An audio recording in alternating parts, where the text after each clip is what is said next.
I kind of want. I saw this pop up on Reddit, and I just want to see if people draw the same parallels that I do.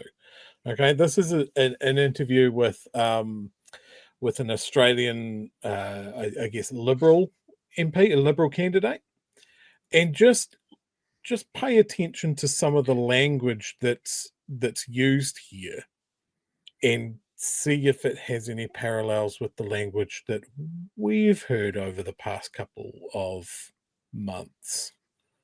He says, pushing play. Oh, where's the sound? By their public servants, by their government, from those 36,000 new public servants. Things like even so you're axing 36,000 public servants? $620,000. You want to talk about, okay, well, do you want to talk about wasteful spending? Because I can give you a litany of things that we would not do in government that this government has done. In fact, there is an entire website dedicated to it, Andrew. If you look at underlabor.com.au, www.underlabor.com.au, there is a list of this government's wasteful expenditure. I'll have a look, Jane Hume, but let me just get back to this point.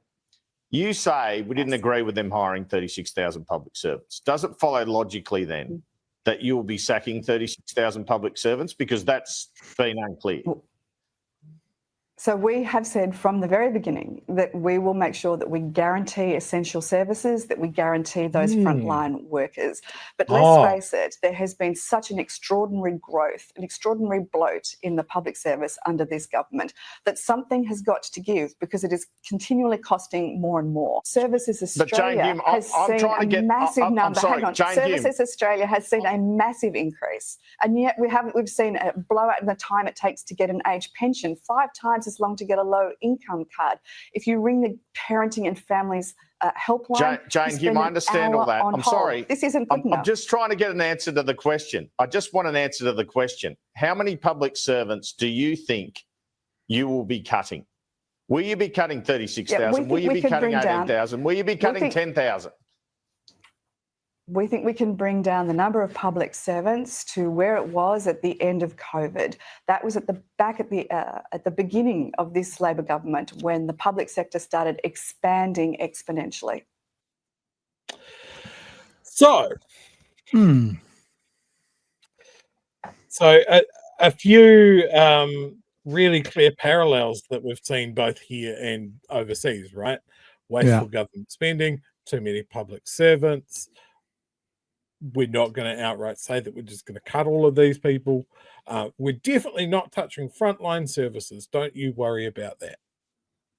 Isn't that funny that this is happening at so many different Western countries? So what I would say to you is I can't forget the acronym. No, in all seriousness, there's 2 possibilities for that. One is that it's a coordinated messaging coming from a centralized group down to all these Tories. 2 is Tory governments are saying that this messaging is working in other countries by Tory governments, so they're just picking it up and running with it. To be honest, we don't know which of those it is. It could be either. We should be prepared for the worst case scenario. You know what I'm saying? Yes, absolutely.